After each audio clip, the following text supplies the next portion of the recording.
नानक जी कहते हैं कि कोई भी व्यक्ति छोटा बड़ा नहीं, सबके साथ प्रेम का व्यवहार है। नानक की वाणी में अहंकार तो छू ही नहीं गया, घमंड उन्हें था ही नहीं।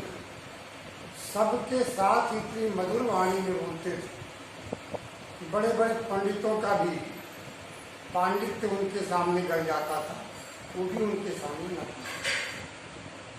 इस प्रकार से नानक देव ने अपने शब्द के द्वारा, अपने उपदेश के द्वारा लोगों के मन को क्या से क्या किया। उनका एक शब्द यहाँ उदाहरण में दिया गया है, देखिए कितनी सरल और सुमधुर वाणी से उन्होंने अपनी मन की वाणी को व्यक्त किया। तो कोई पढ़ता सहसा कीर्ता, कोई पढ़े पुराना, कोई हजारों कीर्तियां पढ़ता है।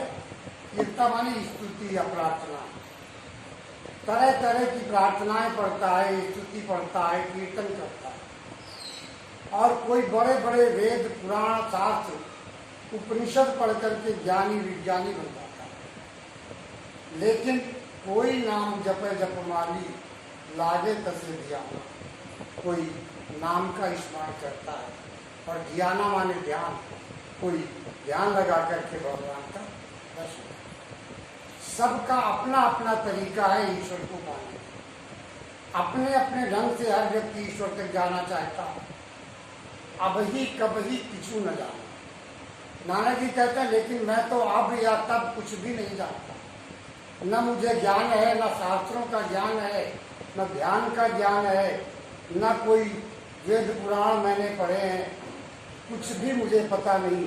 तेरा एक और नाम पहचान, मैं तो तुम्हारे एक नाम को पहचानता।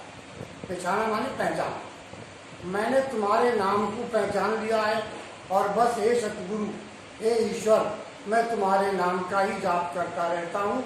इसके अतिरिक्त मुझे न कोई ज्ञान आता है न ज्ञान आता है। मैं संसार से बिल्कुल विरक्त रह करके, संसार के बीच में रह करके कार्य करता हूँ।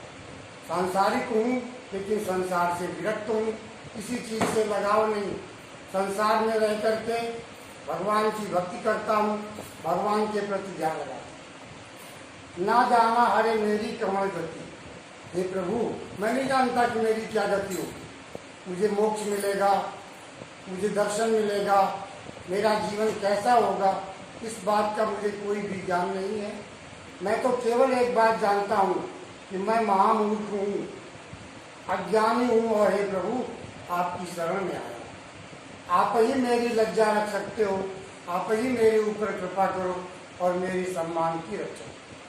मेरा अपना कुछ नहीं है, मेरा संपूर्ण जीवन आपके लिए समर्पित है। इस प्रकार से अपने अहंकार भाव को त्याग कर जो भी भगवान की शरण में जाता है, भगवान उसे स्वीकार करते हैं। यही नानक का उपदेश। उनकी सीधी सादी वाणी के सामने बड़े बड़े विद्वानों की वाणी भी मौन हो जाती है। नानक देव जी ने अपने सरल शब्दों से संपूर्ण समाज को जो लाभ दिया, संपूर्ण समाज को जो ज्ञान दिया, वो आज भी बड़े बड़े विद्वानों के लिए अज्ञेय है। वो उसके विषय में सोचते हैं कैसे इतने शब्दों में इस तरह से सहजता पूर्वक इस महामानव ने भगवान का संदेश घर घर तक पहुंचा दिया। उन्होंने अपनी वाणी से भटकती हुई जनता को उसका लक्ष्य बताया।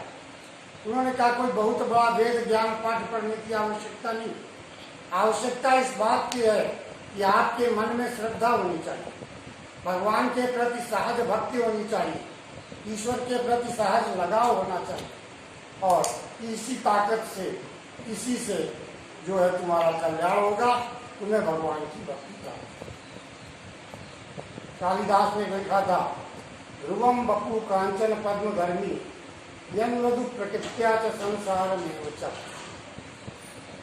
कांचन पद्म माने सोने का कमल। संसार जो है स्वर्ण कमल के धर्म वाला होता है, वह निश्चय ही स्वभाव से मृदु होता है किंतु सारवान भी होता है। गुरु नानक देव ऐसे ही कांचन पद्म धर्मी महामानव थे। मृदु प्रकृत्या संसार में उचा, और मतलब इस संसार रूपी समुद्र में जो महामानव होते हैं वो उस सुनहरे कमल के समान होते हैं। कमल का विशेष गुण होता है कि वो पानी में रहे या कीचड़ में, न उसमें पानी का प्रभाव पड़ता है न कीचड़। ऐसे ही जो महामानव होते हैं वो सुनहरे कमल के समान होते हैं, जो स्वयं सुनहरे कमल के समान उद्भाषित होते हैं, चमक रहती है और उनके ऊपर जल का पंख का कोई भी प्रभाव नहीं पड़ता। कालिदास ने कहा जिस प्रकार कमल मधुर होता है, कोमल होता है, इसी प्रकार से महापुरुषों की भावनाएं कोमल होती हैं। उनका हृदय कोमल होता है और माया मोह लोभ मोह किसी भी वस्तु का उनके ऊपर किसी भी चीज का कोई प्रभाव नहीं पड़ता। ये नानक जी के विषय में उन्होंने बताया और आगे का